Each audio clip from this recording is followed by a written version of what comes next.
ചായക്ക് വളരെ എളുപ്പത്തിൽ തയ്യാറാക്കിയെടുക്കാൻ വേണ്ടി പറ്റുന്ന നല്ലൊരു റെസിപ്പി തപ്പി നടക്കുകയാണെങ്കിൽ ഈ ഒരു റെസിപ്പി പെർഫെക്റ്റ് ആയിരിക്കും. വളരെ സിമ്പിളായിട്ട് നമുക്കിത് തയ്യാറാക്കിയെടുക്കാൻ വേണ്ടി പറ്റും. എല്ലാവരുടെയും വീട്ടിൽ സാധാരണഗതിയിൽ കാണുന്ന ചേരുവകൾ മാത്രമേ ആവശ്യമായിട്ടുള്ളൂ. ഇതിനായിട്ട് ആദ്യം തന്നെ ഒരു അത്യാവശ്യം വലുപ്പമുള്ള ഉരുളക്കിഴങ്ങ് പുഴുങ്ങിയെടുത്തിട്ടുണ്ട്. ഗ്രാമിൽ പറയുകയാണെങ്കിൽ ഇത് ഏകദേശം 250 ഗ്രാം കാണും. അത് പുഴുങ്ങിയെടുത്ത് അതിൻ്റെ തൊലിയൊക്കെ കളഞ്ഞതിന് ശേഷം ഇതുപോലെ ഗ്രേറ്റ് ചെയ്തെടുക്കാം. ഒട്ടും കട്ടകളില്ലാതെ കിട്ടാൻ വേണ്ടിയിട്ടാണ് ഇതുപോലെ ഗ്രേറ്റ് ചെയ്തെടുക്കുന്നത്. കട്ടകളില്ലാതെ നന്നായിട്ട് പൊടിച്ചെടുത്താലും മതിയാകും. ഇതിലേക്ക് 1/2 കപ്പ് വറുത്ത നല്ല ഫൈനായിട്ടുള്ള അരിപ്പൊടിയാണ് ചേർത്ത് കൊടുത്തിരിക്കുന്നത്. പിന്നെ ആവശ്യമായിട്ടുള്ളത് ഒരു ചെറിയ സവാളയും ഒരു ചെറിയ കഷ്ണം ക്യാപ്സിക്കോ ആണ്. ഏകദേശം എത്ര ആവശ്യമായിട്ട് വരുമെന്ന് കാണിക്കാൻ വേണ്ടിയിട്ടാണ് ഇതുപോലെ കാണിച്ചിരിക്കുന്നത്. സവാളയും ക്യാപ്സിക്കവും നന്നായിട്ട് പൊടിയായിട്ട് അരിഞ്ഞിട്ട് ഇതിലേക്ക് ചേർത്ത് കൊടുത്തിട്ടുണ്ട്. കൂടെ തന്നെ കുറച്ച് മല്ലിയില ചെറുതായിട്ട് അരിഞ്ഞതും കൂടെ ചേർത്ത് കൊടുക്കാം. ഇനി ഇതിലേക്ക് എരിവിന് പാകത്തിന് 2 ടീസ്പൂൺ ചില്ലി ഫ്ലേക്സ് ആണ് ചേർത്ത് കൊടുത്തിരിക്കുന്നത്. നിങ്ങൾക്ക് പച്ചമുളകും ചേർക്കാവുന്നതാണ്. ഞാനിവിടെ ചില്ലി ഫ്ലേക്സ് മാത്രമേ ചേർത്തിട്ടുള്ളൂ. ആവശ്യത്തിന് ഉപ്പ് ചേർത്ത് കൊടുക്കാം. ഏകദേശം 3/4 ടീസ്പൂൺ ചേർത്തിട്ടുണ്ട്. കൂടെ തന്നെ 1/4 ടീസ്പൂൺ ജീരകത്തിൻ്റെ പൊടി, ചെറിയ ജീരകത്തിൻ്റെ പൊടിയാട്ടോ, അതും കൂടെ ചേർത്തിട്ടുണ്ട്. പൊടിയില്ലാന്നുണ്ടെങ്കിൽ ചെറിയ ജീരകം ഡയറക്റ്റായിട്ട് ചേർത്താലും മതിയാകും.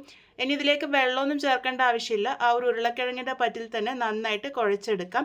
ഉരുളക്കിഴങ്ങ് ആദ്യമേ വേവിച്ച് വെക്കുകയാണെങ്കിൽ അതിൻ്റെ ചൂടൊക്കെ ആറി വരുമ്പോഴേക്കും അത് നല്ലപോലെ തന്നെ ഡ്രൈ ആയിട്ട് വന്നോളും. അപ്പം തന്നെ വേവിച്ചെടുക്കുന്നതിനേക്കാളും കുറച്ച് നേരത്തെ വേവിച്ച് ഉപയോഗിക്കുന്നതായിരിക്കും നല്ലത്. അപ്പോൾ ഈ ഒരു പാകത്തിന് നന്നായിട്ട് തന്നെ കുഴച്ചെടുക്കുക. ഒട്ടും കയ്യിലൊന്നും പറ്റിപ്പിടിക്കാതെ ഈസി ആയിട്ട് നമുക്ക് കുഴച്ചെടുക്കാൻ വേണ്ടി പറ്റും. അഥവാ കൂട്ട് പറ്റുന്നതായിട്ട് തോന്നുന്നുണ്ടെങ്കിൽ അരിപ്പൊടി ചേർത്തിട്ട് കൺസിസ്റ്റൻസി റെഡിയാക്കിയാൽ മതി. ഇനി ഇത് ചെറിയ ഉരുളകളാക്കിയിട്ട് ഒന്ന് ഉരുട്ടിയെടുത്ത് ഒന്ന് പരത്തിയിട്ട് അതിൻ്റെ നടുവിലേക്കായിട്ട് ഒരു ചീസ് ക്യൂബും കൂടെ വെച്ച് കൊടുക്കുന്നുണ്ട്. ചീസ് ക്യൂബ് വെച്ച് കൊടുക്കണമെന്ന് നിർബന്ധമില്ല. കയ്യിലുണ്ടെങ്കിലോ അല്ലെങ്കിൽ ഇഷ്ടമുണ്ടെങ്കിലോ മാത്രം ചെയ്താൽ മതി. അല്ലാതെയും ഇത് തയ്യാറാക്കി എടുക്കാവുന്നതാണ്. കുട്ടികൾക്കൊക്കെ ചീസ് ഇഷ്ടമായതുകൊണ്ട് ഞാൻ ആ ഒരു രീതിക്ക് തയ്യാറാക്കിയെടുത്തതാണ്. നന്നായിട്ട് ഉരുട്ടി ഒന്ന് ചെറുതായിട്ട് പരത്തിയെടുത്തിട്ടുണ്ട്. ഈ ഒരു രീതിക്കാണ് ഇത് സെറ്റ് ചെയ്തെടുക്കുന്നത്. ഇതേപോലെ തന്നെ ബാക്കിയുള്ളതൊക്കെ റെഡിയാക്കി എടുത്തിട്ടുണ്ട്. ഇനി ഇത് ഫ്രൈ ചെയ്തെടുക്കാം. അതിനായിട്ട് കുറച്ച് ഓയിൽ നേരത്തെ ചൂടാക്കാൻ വേണ്ടി വെച്ചിരുന്നു. ഓയിൽ നല്ലപോലെ ചൂടായി വന്നതിന് ശേഷം ഇത് ഓരോന്നായിട്ട് ഇട്ട് കൊടുക്കാം. ഇട്ട് കൊടുത്തതിന് ശേഷം പിന്നെ ഫ്ലെയിം മീഡിയം ടു ലോയിൽ വെച്ചാൽ മതി. ഒരുപാട് ഹൈ ഫ്ലെയിമിൽ വെച്ചാൽ ഇത് ഉള്ളോളം കറക്റ്റായിട്ട് വെന്ത് വരില്ല.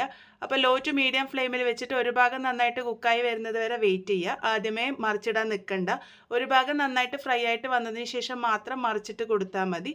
അങ്ങനെ തിരിച്ചു മറിച്ചൊക്കെ ഇട്ട് ലോ ടു മീഡിയം ഫ്ലെയിമിൽ വെച്ച് ഈ ഒരു കളറാകുന്നത് വരെ വേണം ഇത് ഫ്രൈ ചെയ്തെടുക്കാൻ വേണ്ടിയിട്ട്. ചിലപ്പോൾ ആ ഒരു ചീസൊക്കെ ഒന്ന് പൊട്ടി പുറത്തേക്കൊക്കെ വരും. 1-2 പൊട്ടി വന്നിരുന്നു. അപ്പോൾ ഇതിപ്പോൾ പെർഫെക്റ്റ് ആയിട്ട് തന്നെ കിട്ടിയിട്ടുണ്ട്. ഇതേപോലെ തന്നെ ബാക്കിയുള്ളതൊക്കെ റെഡിയാക്കി എടുത്തിട്ടുണ്ട്. ഇത് ചൂടോടുകൂടി സെർവ് ചെയ്യുമ്പോൾ നല്ല ക്രിസ്പി ആയിട്ടുണ്ടാകും. ചൂടാറുമ്പോൾ അതിൻ്റെ ക്രിസ്പിനെസ് മാറും. ഉള്ളിലത്തെ ചീസൊക്കെ നന്നായിട്ട് മെൽട്ടായിട്ട് വന്നിട്ടുണ്ട്. കുട്ടികൾക്കൊക്കെ ഒരുപാട് ഇഷ്ടമാവുന്ന, ഒരുപാട് എരിവൊന്നും ഇല്ലാത്ത നല്ല ടേസ്റ്റി ആയിട്ടുള്ള ഒരു പലഹാരമാണ്. സിമ്പിളായിട്ട് ഉണ്ടാക്കിയെടുക്കാനും പറ്റും. എന്തായാലും ട്രൈ ചെയ്ത് ഫീഡ്ബാക്സ് ഒക്കെ പറയാൻ മറക്കരുത്. വീണ്ടും ഒരു നല്ല റെസിപ്പിയുമായി കാണാം.